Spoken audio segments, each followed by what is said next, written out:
Alright, welcome back to building a space elevator again. So of course this is the context piece, and let's just get started. Alright, so I'm not sure if you can hear it, but I am a little bit under the weather, which is not fun, but it is what it is. But anyways, let's talk about what we did today, which is not too much per se, but we try to make some automations within this whole system. So I did realize, and eventually you'll see it as well, that our bottleneck right now is steel plates. But of course, one of the first things I did in this particular episode is to update this mining ship right over here. And what I did here is basically move some thrusters around. So if you recall, it was surrounded on all four sides with the three fan-like atmospheric thrusters. But I upped it a little bit and threw in some large atmosphere thrusters and small grid ones, or smaller thrusters. That way we could fly it kind of sideways for fun. And I did add a bit of a helm to it as well. I think I just got this thing all upside down. Nope. So I did have a helm right over here. Seems to be missing now, since I probably broke stuff. But anyways, I added thruster here, which is not really practical because you're throwing all that atmosphere thruster engine air right above us. So this is definitely not practical in the sense of realism, but you know, it just had to be done that way for now. I could change it up, of course, and put it onto the sides right out here, right over here. But I mean, same thing. It's gonna be like super loud, and in terms of realisticness, it's gonna be super loud right next to it anyways. All of this is kind of ridiculous of a mining ship.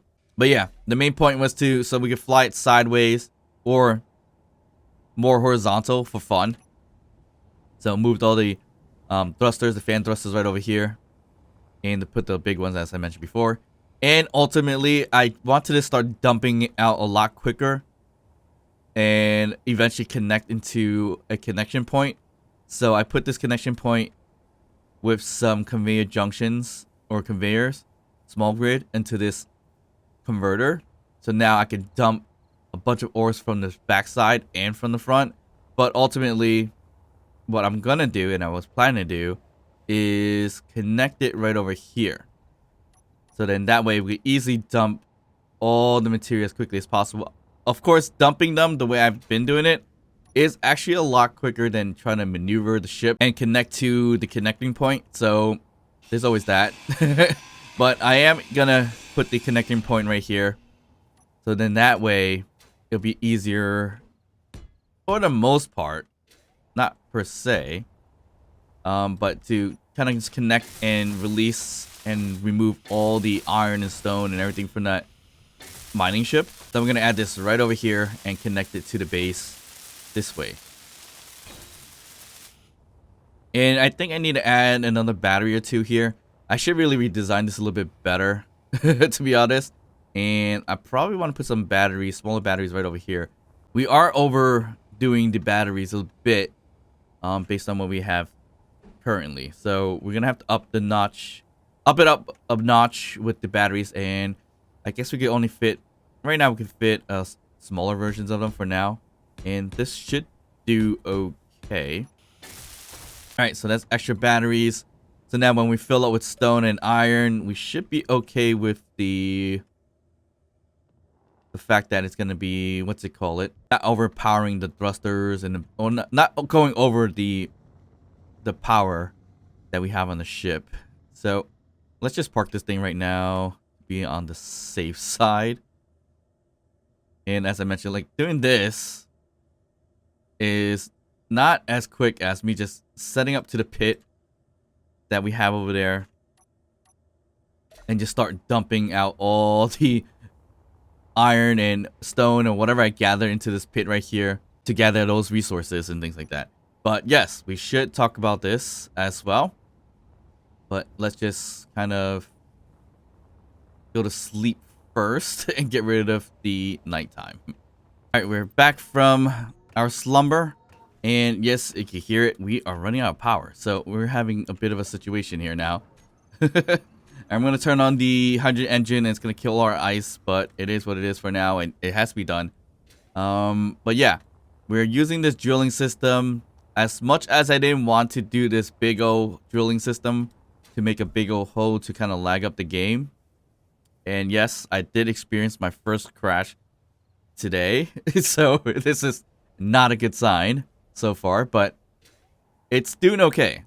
So we did make this drilling system to get stone and whatever's left of iron that's over here, or potentially get even more iron if it's even available down here. Probably not for the most case, but we want to get down and drill as far down because there's also gold involved too. So eventually, yes, we're gonna make a big old hole here anyways, and plus we need to refine the stone for nickel, silicon, and more importantly iron, because once again our bottleneck is steel plates for our welding rig. So that's the main purpose of this whole thing. I feel like I made it a little too big and I stretched it out too far. I should have been right over here, but I guess I'll bring it back up eventually and start going down and start collecting the rest of the iron. Although there's probably not a lot more iron left here, but we'll see how that kind of works out. But yeah, this specific drilling system, nothing new really. I mean, the only thing I did differently was kind of stagger them more than having it all straight through. At first, I didn't have the tail end piece here to double up, and that was causing some issues. So I had to just go ahead and add that over there. But we have a little bit of a carousel drilling system that works pretty well. And it's gathering a ton of stone for us. So then that way we get more iron and steel plates and everything like that to continue to build out our rail system. But if you're curious on how this all works, it's through an advanced rotor right over here. I have it spinning at a velocity of 4 RPMs. And the pistons right here. So we have about 1, 2, 3, 4, 5, 6 pistons. And these are the pistons right here. I usually call them piston D for down. So right over here are the pistons. And these are actually going on a velocity of 0.002. So it's really, really slow. But it could get a little bit faster. But of course I want to be on the safe side. So it's going to go a little bit slow here. And hopefully it gets some iron and gold and whatever. But I don't think that's going to be the case. It's more of stone more than anything else. Another piece here is that I did this gravel only. We need a gravel only cargo container. But of course it looks like I filled it up with other stuff here at one point in time, which it shouldn't have done that. But I think that was me throwing stuff into that large cargo container, which I shouldn't have done. But this thing is supposed to only grab all the gravel so that it reduces any clogging up of systems like a refinery or assembler or whatever the case is with the gravel. So we can't build anything with the gravel now unless I do a loop system and turn on the sorter, which is what is doing this. So this sorter right here is whitelisted to bring gravel and drain all. So then we're going to take all the gravel that we have in the system, our main base, and put it here. So we got 214k of gravel so far. So that's pretty crazy in terms of that amount there. All right, so all our refineries are working okay. It's taking out all the stone, all the iron. We can do the iron now. Our production, we have 100 or so thousands of steel plates producing. I need a lot more assemblers, to be honest, as that seems to be our bottleneck. So I'm going to queue up all of these, and I could do co-op, but I didn't do it that way. I kind of want to do piece by piece. I was doing interior plates for one, construction components for one, motors with one of them and combine it, and small steel tubes. But it looks like I have a bunch of these, so I actually cancel that and just let it make steel plates for now, because that is definitely something we need a lot of. So let's queue up. Let's just queue up about 100,000 for each one. I know that's gonna take forever to really build. And honestly, I was hoping that these gravity generators for the hover engines were built quicker, but no, it's taking quite some time because we ran out of gold, silver, cobalt, everything you name in terms of making a gravity component. We're pretty low on it, so that needs to be gathered kind of manually for now. But it can still wait, not a big deal. So next up, I think we definitely need to add more power generation, more assemblers, and cross our fingers we don't experience more crashes. We do need a mining system, probably a bigger mining ship than that one, to start gathering more resources and make a lot more holes. But we also need some kind of welding rigs for these towers here. And I think honestly, I am going to take these piping systems and turn them to columns. Because, I mean, it doesn't take a significant amount of materials more.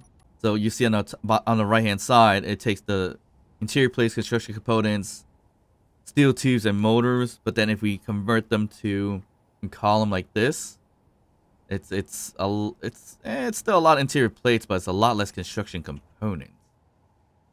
Yeah. So I don't know. I think I'm going to replace that with the column, at least towards the angle here. We're going to place them all basically. So we have about every 100 we have these little pole systems. That way something breaks, at least the whole thing doesn't fall down and break. But we've gotten to the point where we actually got very, very far from the ground right here. And we haven't connected it anytime soon. So, oop.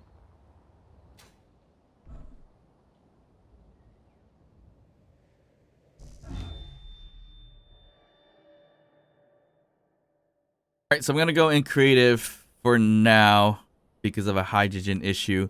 And it's going to be hard for me to explain things if I can't fly around, but I will turn it off once we're done here. Alright, so as you see here, we're way far from the ground for this one. So that's why I'm thinking converting them to columns. That way we don't waste as much materials. And right here was an idea of using a connector and a merge block projector. Same like the ship that we have there until I kind of crashed it. Where it's going to attach it to our welding rig. So we can expand the projection every few hundred or so in terms of length in the rails. But then when I got it connected, I was thinking, why not just leave it there and then project the whole entire rail and everything like that. So that's why it's still on the merge block, but it doesn't have to be on the merge block.